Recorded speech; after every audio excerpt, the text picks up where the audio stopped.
Ayun, good morning mga kabibi riders. Tagal-tagal tayo walang content. May lakad tayong mag-asikaso ng errands, registration ng 4 wheels. Ayan ni Doktora. Ayun, papunta tayo ngayon doon. So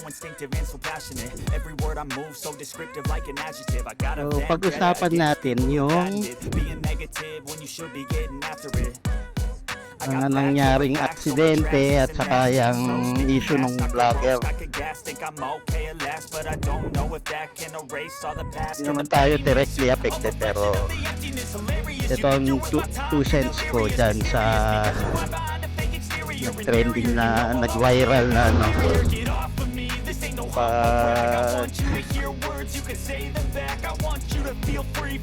road rage, insidente ng road rage.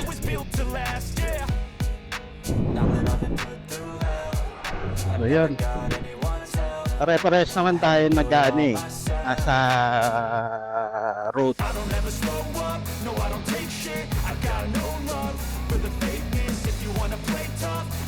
Ganyan lang naman yan eh.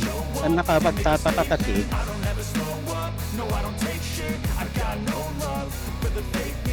dito yung track, kumbaga dirt track, dirt trail, hindi sa officially highway.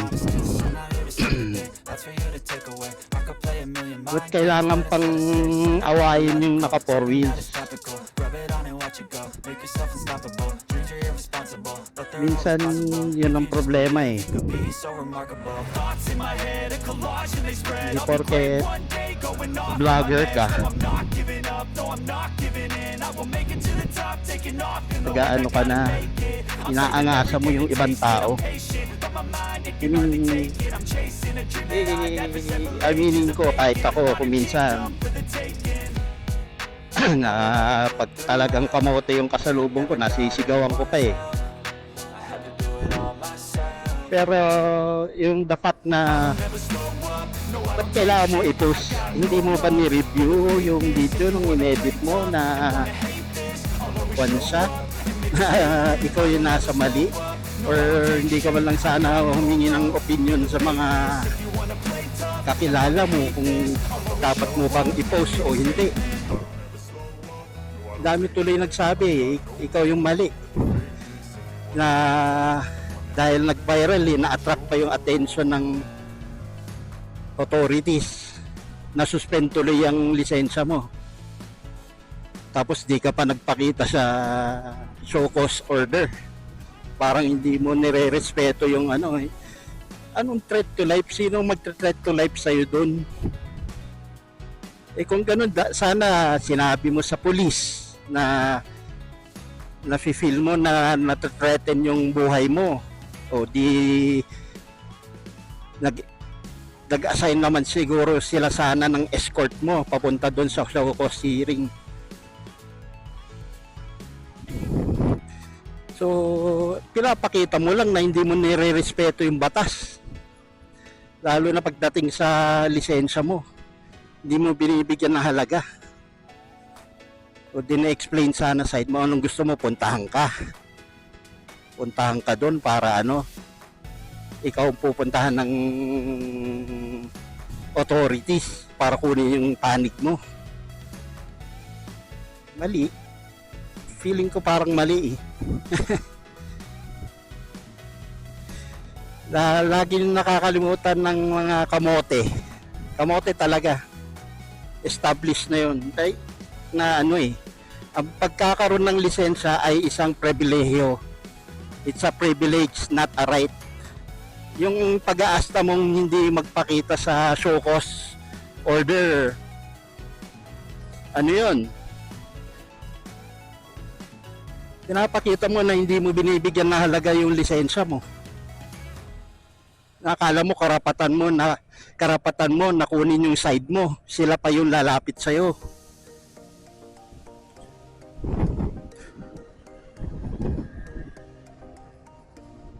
Siyempre pangit yung ganun.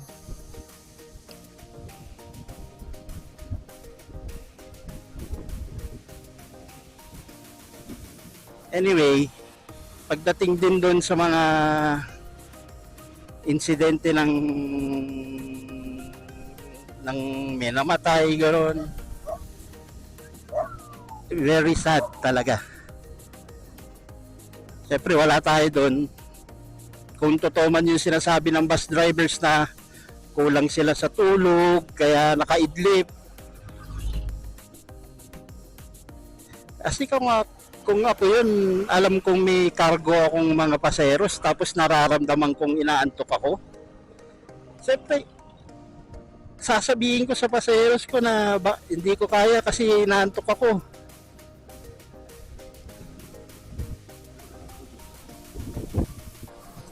Baka pwedeng i-idlip muna ako ng 30 minutes. Maano bang maliit kayo ng 30 minutes sa destinasyon nyo? Kung safety nyo naman ang pinag-uusapan. Diba? Kaya responsibility din ng driver na alamin yung kondisyon niya pagdating sa kakayahan niyang kakayahan niyang mag-drive. Kung inaantok ba siya, dapat nakiramdam siya na hindi niya pala kaya, di ba? Buti sana kung yung cargo mo cargo talaga, mga gamit, pero pag alam mong pasaheros yung dala mo, iba yung pag-iingat. Be extra careful, be extra mindful of the safety of not just you as the driver, pati yung passengers mo. Grabe yan, no?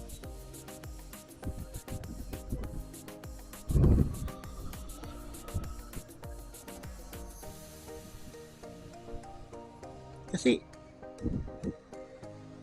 masaklap ang namatay yung binangga niya, hindi yung pasaheros niya. Pero sigurado may sugatan sa kanila kasi ganun ka kabilis tapos bumangga ka.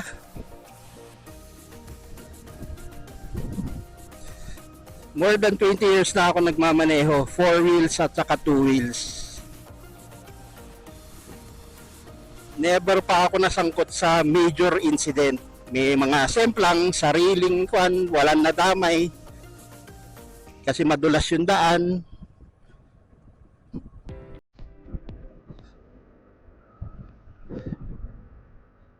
Pero yung ganun na ako, lagi naglo-long trip din noon sa 4 wheels, may pasaheros ako. Pag naramdam ko na nakulangan ako ng tulog the night before, lalo na pag alam kong mahaba-habang biyahe, sasabihin ko, doon sa paseros ko, pwede bang itigil ko muna, lang, idlip ko lang saglit. Maintindihan ng paseros mo yun, at kaysa yung inantok ka sa daan, marami pwede mangyari, makabangga ka, o lalo pag mountainous area ka nagmamaneho, mahulog sa bangin.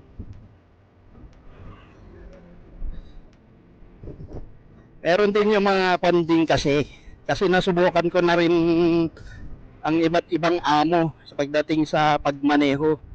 Meron yung mapilit yung halatang puyat na puyat ka na, pero ano pa rin sila, sige drive pa, hindi man lang magtanong kung kaya mo ba. Hindi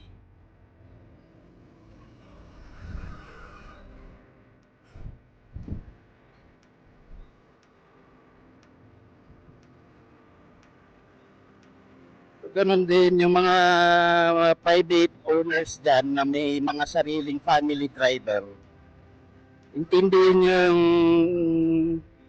kondisyon ng driver nyo. Hindi yung meron akong kakilala, ang reklamo niya, alam na nga nung may-ari na maghapon siya nagmamaneho sa Manila na matraffic na, which is nakakapagod. Tapos bigla niya sasabihin, biyahe tayo. Di man lang iniisip na baka pagod yung driver ko. Or kung may lisensya man siya, nagkotse pa siya, wala naman lisensya. Or kung meron, ba't di na lang muna siya magmaneho? Pahingayin niya yung driver niya. Meron yung ganun na amo. So hindi lang kamote yung driver, pati yung amo. Lalo pagdating sa mga public utility vehicle. Sabi daw nila, kulang ay sobra-sobra yung hours nila, walang pahinga sa pagmamaneho. Dapat consider din nila. Yun naman sa NAIA, yung, kung sa may namatay na 4 or 5-year-old na batang babae na nagatid lang ng tatay niya, which is unfortunate. Rest in peace, tapos condolence to the family.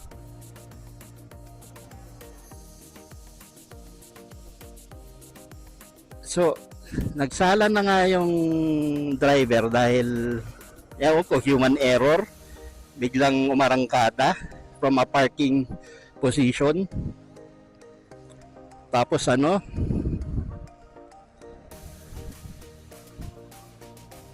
tapos yung bollards, sabi nila yung bollards, ba't ganun ka, I mean short distance lang yun, kahit anong arangkada mo hindi dapat bibigay ka agad sa bigat ng sasakyan. Sabihin mo na natin 2-3 tons yung sasakyan, tapos ganun short distance na biglang arangkada, dapat hindi bumigay yung mga ganun, yung mga safety railings ang tawag nga dun eh.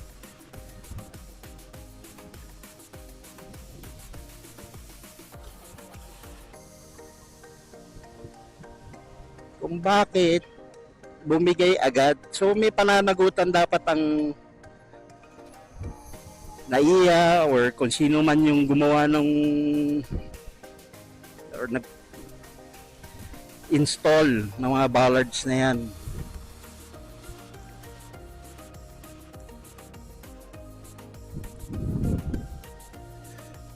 Pati dito sa Baguio, mga taxi drivers natin, ang daming baguhan. Mahalata mo, agaw linya, hindi marunong mag-take ng kurbada. Ano yan? Paano sila nakakuha ng lisensya?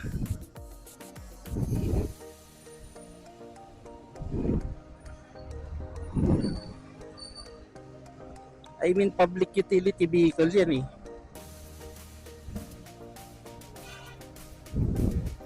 Very irresponsible pagdating sa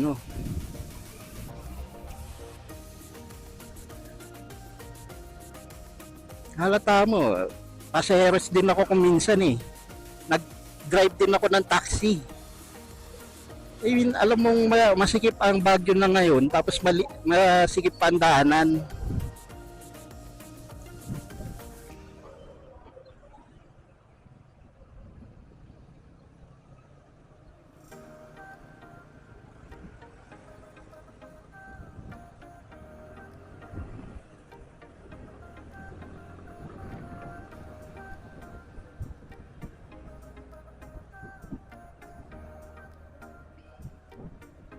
Tapos ganyan, bibilis-bilis sila.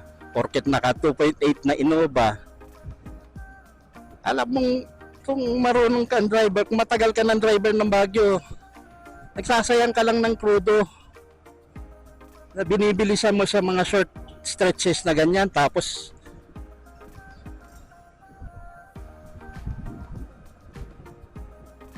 di ba? Alam mo traffic, wala ka rin. Same din naman yung oras, baka mas tagal ka pa makarating sa pupunta mo dahil yan pagmamadali mo na binibilisan mo.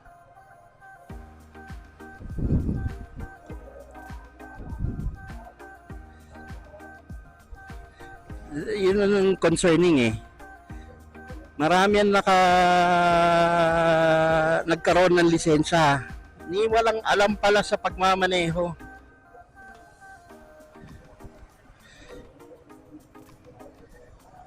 Lalo na yung mga dyan sa taga lowlands na aakyat ng mountainous region.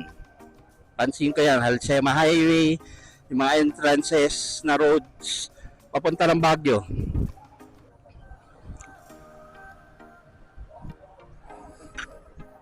Mas pipili mong pinain yung gitna para maiwasan yung bangin. Eh, layo, aluwang ng daanan eh.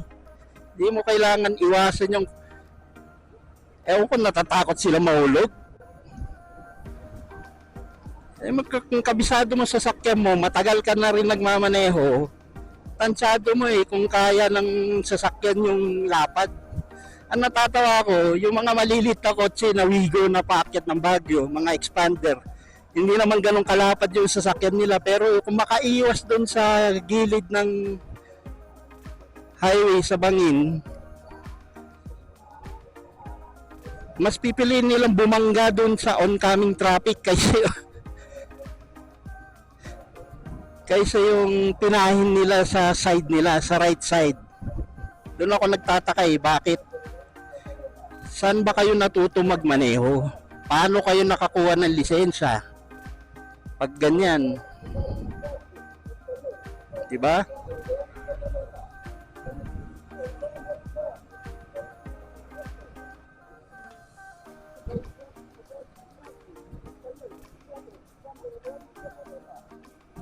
Basic sana yun eh. Baka sabihin na natin nag-driving school sila. Nako, may pananagutan din dapat ng mga driving school, may instructors kung ganun ang turo nila pagdating sa ano.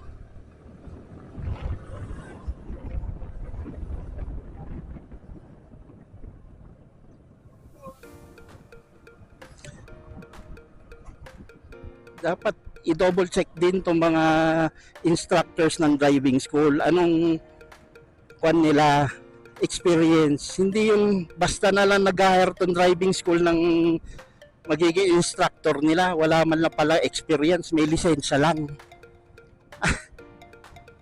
At saka dapat para mapunta sa mabuti yung pera ng LTO, ng budget. Ba't di na lang kayo magtayo ng school or seminar or short course para maging driving instructor? Hindi porket may lisensya na pwede na siya instructor, hindi ah. Kung ako rin siguro, magdadalo isip ako bago ko kunin yung responsibility na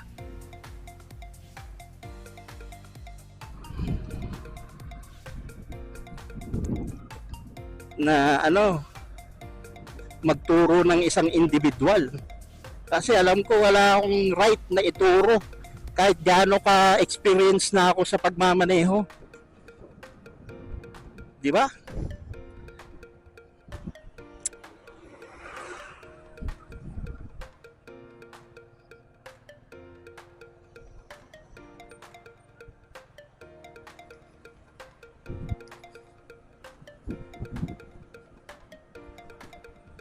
Kaya daming kulang talaga sa Pilipinas. Sa ibang bansa, I mean sa i-base na natin sa US, sabihin na natin,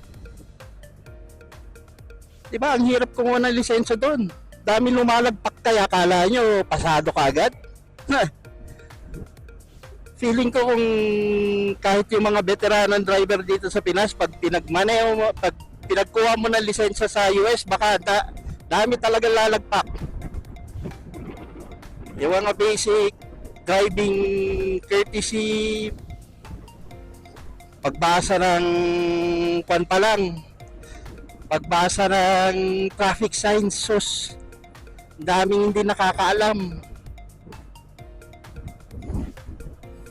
na humahawak ng lisensya. Diba ang hirap mga kabibi rider?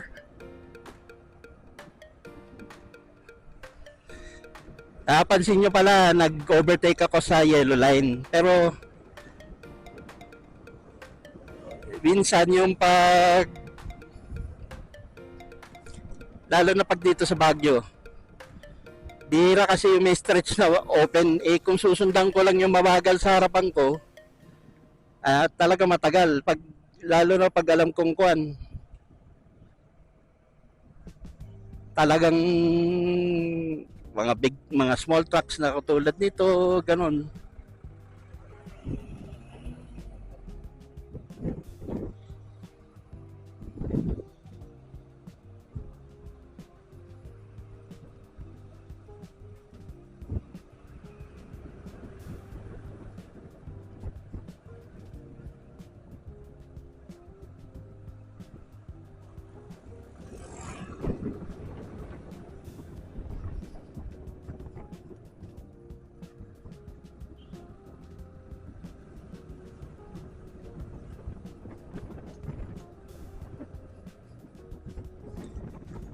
Hirap isipin talaga paano nagkakaroon ng lisensya.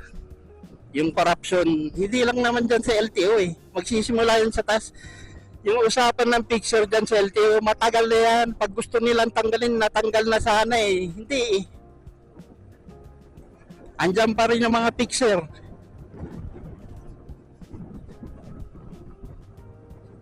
At bakit? Dahil kumikickback yung mga taga-LTO. Bakit nila kailangan mag-kickback kung sumisweldo naman sila? Kasi kulang ang sinasahod. Bakit kulang ang sinasahod? Dahil walang pondo ang gobyerno kuno. E paano? Napupunta sa mga corrupt higher officials. Kaya kailangan mag-start ang pagbabago lahat. Mula sa taas, pababa. Diyan magsisimula yan eh. Pero kung corrupt yung mga politician na gumagawa ng batas, siyempre gagawa sila ng batas na papabor sa bulsa nila. Hindi papabor sa safety ng tao, sa kapakanan ng tao, wala.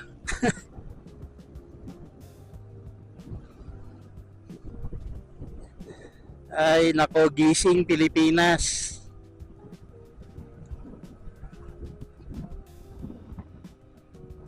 Walang mangyayari talaga sa atin pag ganyan. Tapos sa sobrang sanay ng mga ordinaryong mamamayan sa corruption, sila na yung nag-aalok. Pag nahuhuli, inaalok yung enforcer ng bribe. Buti na lang, enforcer ng Baguio dito matanggap eh. Kasi coding, pag dami na huling coding, bina-bribe nila yung mga try, ina-attempt nila i-bribe yung enforcer dahil nasanay sila sa Manila na mag-aabot. Sabi nga nung isang vloggers na enforcer eh, yung hinuli niyang foreigner. Sabi nung foreigner ba, isn't it easier if I give you 1,000? The fine is 500, but if I give you 1,000, then I can go, right? Pero mo pati foreigner, ganun na kagad na sa isip. Laking gulat niya siguro, tinanggihan siya nung enforcer. Diba? So yun, dito muna tayo mga kabibi rider. I-upload ko na lang to, tapos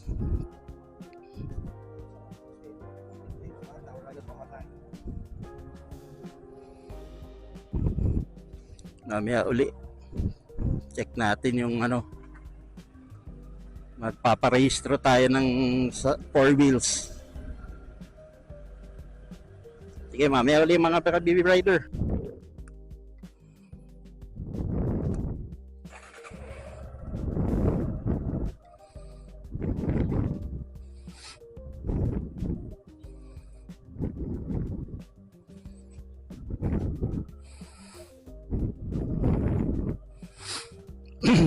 So yan mga kabibi rider, naudlot yung lakad natin, tapos na pala yung rehistro, hindi sila nag-update kahapon.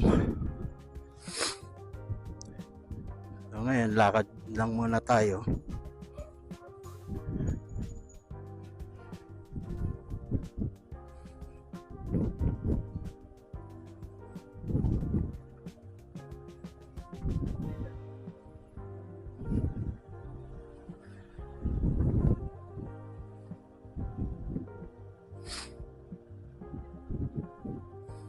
At tuloy ang discussion natin sa sa mga recent accidents, hindi lang sa Baguio.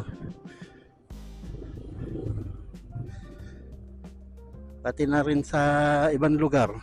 Dami na, isunod-sunod na naman eh. Driver error, inexperience,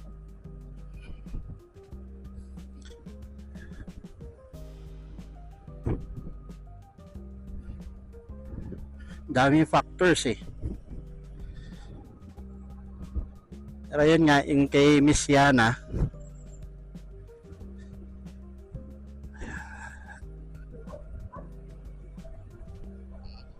deserving nga ba na i-revoke yung license or suspension?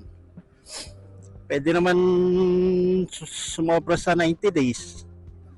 Kasi once na revoke ang license mo, di ka na makakakuha uli.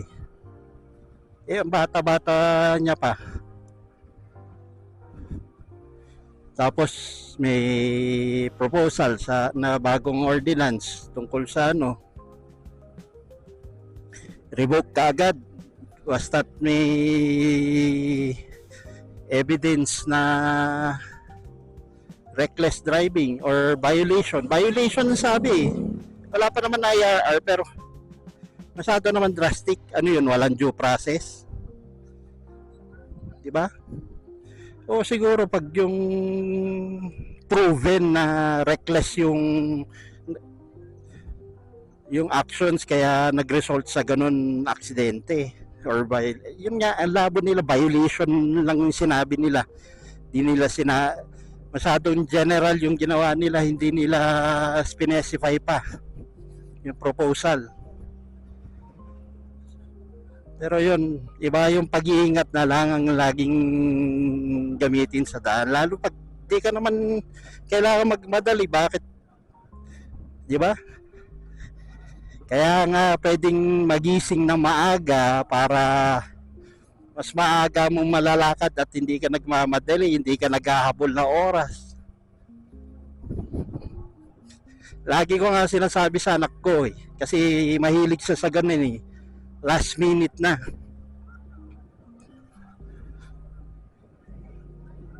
Laging last minute. Hindi nagbibigay na allowance. Alam mo, may lakad kayo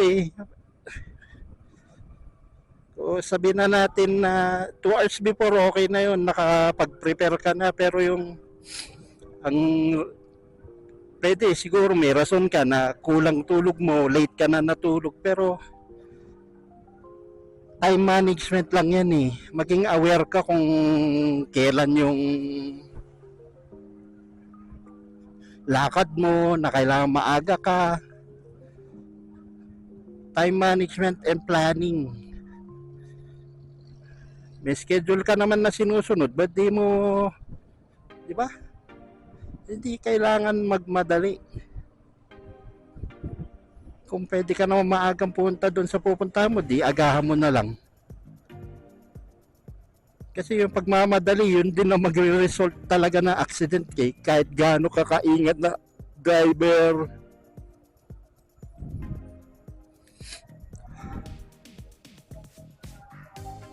Kung ganyan na nagmamadali, maraming chance na maaksidente ka.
Tapos dito sa Pilipinas,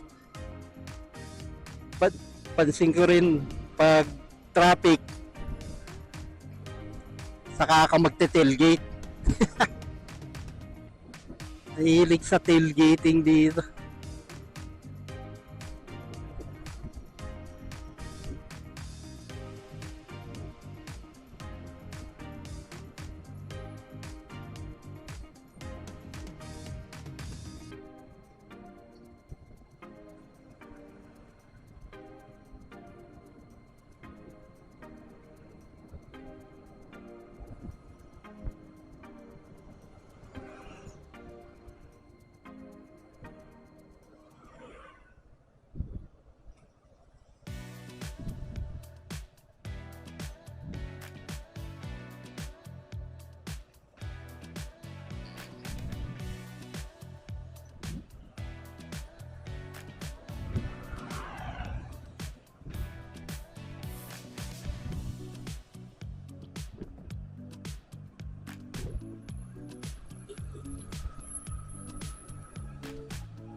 Nang dahil dyan kay Yana na spotlight tuloy ang mga,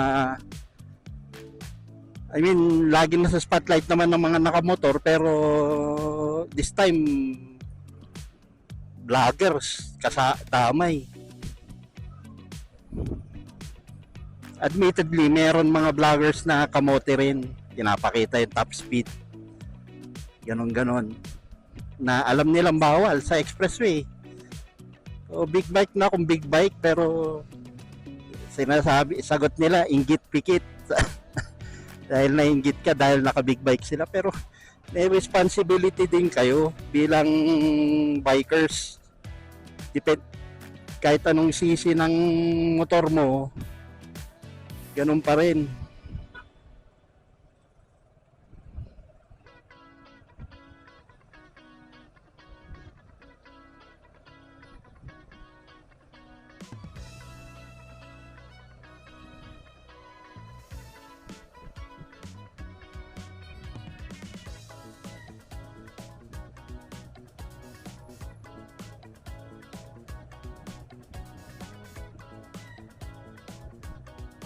Naging responsable kayong mga riders. Keso daw nagko-comment yung iba na yung mga big bike daw sa expressway. Sila rin naman, kung hindi sila gumagawa ng ganun style ng pag mamaneho, di ba?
Ayun.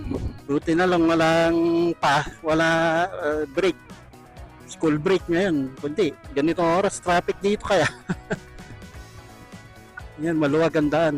Kaya okay lang.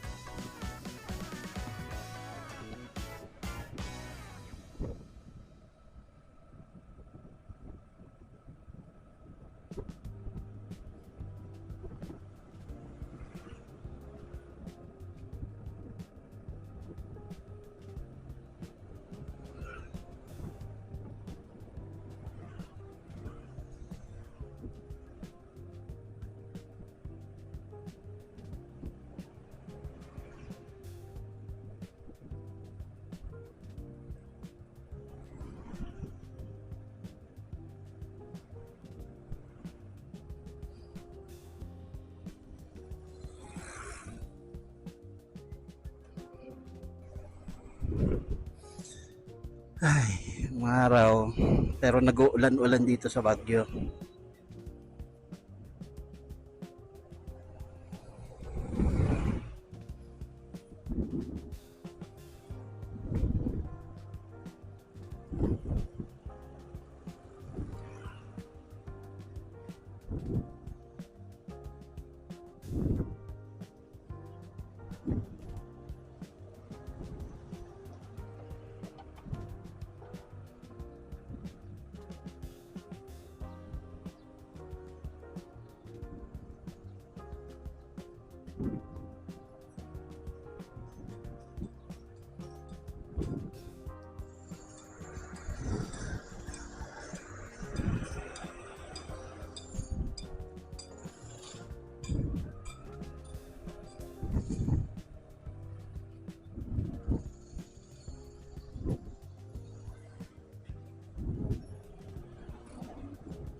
Wow.